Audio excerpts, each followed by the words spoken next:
औज़ुबिल्लाहिमिनश्शैतानिर्रजीम बिस्मिल्लाहिर्रहमानिर्रहीम। हम second lecture की में बात करें तो हमारा जो नेक्स्ट टॉपिक होगा वो इंटीग्रेशन बाय पार्ट्स होगा। इससे पहले हम लोग ने प्रीवियस लेक्चर के अंदर सब्स्टिट्यूशन के कुछ मेथड्स पढ़े थे जो कि आप लोगों को मैंने ऑलरेडी एक्सप्लेन कर दिए हैं। उससे रिलेटेड अगर किसी को कोई प्रॉब्लम हुई तो वो डिस्कशन क्लास में पूछ सकता है। अब जो हम नेक्स्ट टॉपिक करने जा रहे हैं वो इंटीग्रेशन बाय पार्ट्स है। फ़र्स्ट ऑफ़ ऑल एक थ्योरम है। थ्योरम से मुराद एक सिंपल फार्मूला है कि होता क्या है, हमारे पास फंक्शंस होते हैं u और v, ये फंक्शन की रिप्रेजेंटेशन है। हम यहाँ पे एक लेट कर लेते हैं कि हमारे पास एक फंक्शन 1 है और एक फंक्शन 2 है। अब u और v दो फंक्शन है, इसका मतलब है कि हम यहाँ पे कहते हैं कि फ़र्स्ट फंक्शन u है तो first function as it is integration of second function. अब सेकंड फंक्शन की जब इंटीग्रेशन लोगे तो उसका डेरिवेटिव भी साथ dx भी लिखते हैं, फिर माइनस फार्मूले का है, फिर इंटीग्रेशन होल है। उस इंटीग्रेशन के अंदर जो है डेरिवेटिव ऑफ फर्स्ट फंक्शन, जो ये बड़ी ब्रैकेट लगाई है, इसका मतलब है कि इस ब्रैकेट को पहले सॉल्व करना है, उसके बाद इस फंक्शन की दोबारा इंटीग्रेशन हम करेंगे।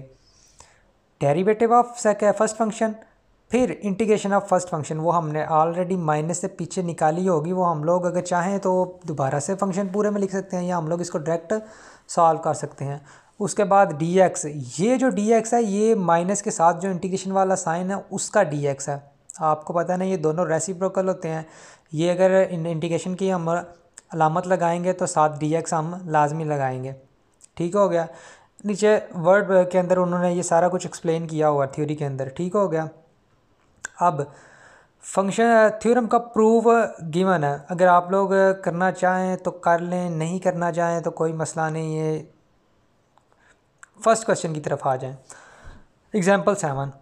अच्छा, अब हम करते क्या हैं सेकेंड ईयर के अंदर कि आप लोगों ने अब ये जो मैं तरीका बताने लगा हूँ ये कोई फेमिलियर तरीका या वो क्या कहते हैं ऐसे कि लॉजिकल तरीका प्रूव नहीं है, लेकिन हम लोग स्टूडेंट्स को इजी करने के लिए अपनी फ़ायदे के लिए हम लोग एक चीज़ लेट कर लेते हैं, आई लेट, ILATE।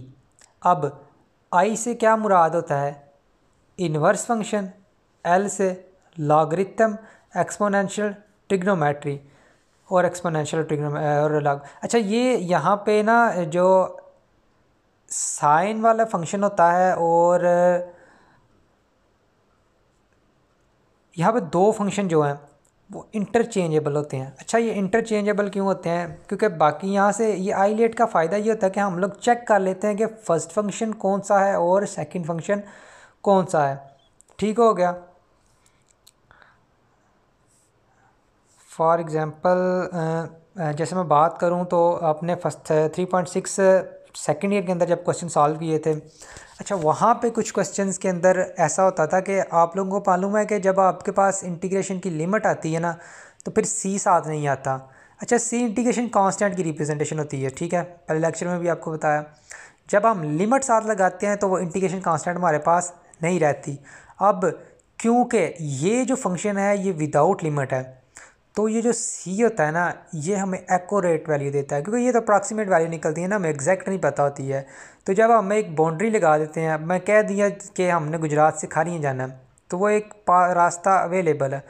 अब ये सी, ये जो फंक्शन इंटरचेंजेबल होते हैं ना दो, इसके अंदर आई लेट के अंदर पहला दूसरा भी रख सकते हैं। ठीक है, उनमें जस्ट ये फ़र्क होता है, ये सिर्फ दो ही फंक्शन ऐसे करते हैं जो आखिरी दो होते हैं कि रास्ता चेंज करता, मंजिल वही है लेकिन वो सी की वैल्यू चेंज देता है। ठीक है, लेकिन ये जो आई लेट है ये इसलिए थोड़ा सा मुफीद है। अब आई लेट को लिखना कैसे, आपने ILATE तीनों का अलग लिख लें और उनके आगे जो इन्वर्स फंक्शन है इन्वर्स के साथ उसका फर्स्ट लेटर आएगा, trigonometry first letter, exponential first lecture, algebraic first lecture, ये इनको फर्स्ट लिखते ही ना। अब जब आपके पास एक फंक्शन आएगा तो आपको पता होगा कि हमने पहला कौन सा लेना है और दूसरा कौन सा लेना है।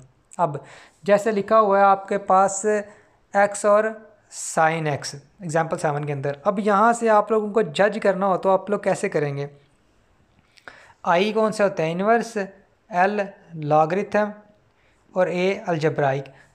अब यहाँ पे आप लोगों को पता चल गया कि अलजेब्राइक पहले आ रहा है और फिर उसके बाद ए के बाद टी आता है, इसका मतलब ट्रिग्नोमेट्रिक फंक्शन कौन सा हो गया, बाद वाला हो गया। अब यहाँ से जज हो गया। अब हमने क्या किया, first function as it is लिया, इंटीग्रेशन ऑफ सेकंड, साइन की इंटीग्रेशन माइनस काज है, ठीक हो गया। माइनस काज के बाद आप लोगों ने क्या किया, माइनस फार्मूले का इनटू एक्स का डेरिवेटिव 1 था, 1 लिया ब्रैकेट के अंदर माइनस कॉज एक्स, ठीक हो गया। माइनस कॉज एक्स ये क्या थी, इंटीग्रेशन थी, और साथ डी एक्स फार्मूले वाला जो पीछे इंटीग्रेशन है उसका। अब उस नेक्स्ट स्टेप में क्या किया, माइनस बाहर आया तो वो प्लस हो गया। अब काज की दोबारा इंटीग्रेशन दी तो वो साइन एक्स आ गया, ठीक हो गया। अब ऐसे ही क्वेश्चंस कुछ आते हैं जब हमारे पास फंक्शन क्या होता है, 2 दफ़ा फार्मूला लगाना पड़ता है। जब आपके पास एक्स की वैल्यू ज़्यादा आती, मतलब 2x स्केयर आता, तो आप डेरिवेटिव लेते तो 2x बच जाता, तो वह दोबारा हम लोग क्या करते, इंटीग्रेशन बाय पार्ट्स दोबारा लगाते। तो ये सबसे इजी मेथड होता है इंटीग्रेशन बाय पार्ट्स को सॉल्व करने का, ठीक हो गया। अब ऐसे ही क्वेश्चन नंबर 8 एग्जाम्पल है। एग्जाम्पल 8 के अंदर आपको पता है कि लॉग फंक्शन था, तो लॉग ऑटोमेटिकली पता है आपको, फर्स्ट है कैसे, आई एल, एल पहले आ गया लॉग और ए बाद में, आई लेट पूरा लिख लीजिएगा और फंक्शन साथ लिख लीजिएगा, इससे आपको आसानी हो जाएगी, इजी हो जाता है इससे मेथड, ठीक है। इंटीग्रेशन को सॉल्व करने के लिए, बाय पार्ट्स को सॉल्व करने की बहुत ही अच्छा सा एक मेथड है ये। वैसे ये कोई मैंने पहले ही बताया कि ये कोई ओरिजिनल मेथड नहीं है, लेकिन हम लोगों ने क्या किया हुआ है स्टूडेंट्स को इजी करने के लिए या अपनी सहूलत के लिए, क्योंकि ये आंसर तो बिल्कुल ठीक देता है। सिर्फ जब कांस्टेंट की वैल्यू की बात आती है, कुछ फंक्शन की, जब वो इंटरचेंजेबल 2 फंक्शन होते हैं उनकी वजह से ऐसा होता है, वरना आप लोग इसी मेथड को यूज़ करेंगे, इसको सॉल्व करेंगे। इंटीग्रेशन आपको लेना बड़े अच्छी तरह आता है, आपको डेरिवेटिव लेना बड़े अच्छे तरीके से आता है। आप लोगों ने क्या करना है, यहाँ पे यही रूल्स दोबारा लगाने हैं। यहाँ पे देख लें, first function as it is integration of second, power की इंटीग्रेशन होती है, एक्स में एक ऐड किया उसने, 4 में एक ऐड किया और उतने से ही डिवाइड हो गया। माइनस फार्मूले का अंदर लॉग का डेरिवेटिव, वो पता है आपको 1/x होता है, 7 x की 5/5, 1/5 बाहर आ गया। अब x 5 से कैंसिल हुआ, अब जब कैंसिल हुआ तो x 4 रह गया। अब पता है x 4 की तो सिंपल होगी, वो फिर x 5 और डिवाइड बाय 5, वो 5 से मल्टीप्लाई हो गया 25 हो जाएगा। बहुत ही ईजी क्वेश्चन है बेटा, बहुत ईजी क्वेश्चन है, कोई ज़्यादा ज़रूरत नहीं है इस पर फोकस करने की, उस लिहाज से कि आप खुद को कॉम्प्लिकेटेड फॉर्म में लेके जाएं। सिंपल मेथड बताया आपने, उन्हीं मेथड को लेना है। जो मेन पॉइंट है वो आपका डेरिवेटिव है और इंटीग्रेशन है, उसको लेने में गलती नहीं करनी, और रूल लगाते हुए ध्यान रखना है कि कोई डेरिवेटिव या इंटीग्रेशन को जब हम सेकंड माइनस के बाद वाले स्टेप में मिक्स ना कर दें, बड़े ही ध्यान से वहाँ पे लगाना है।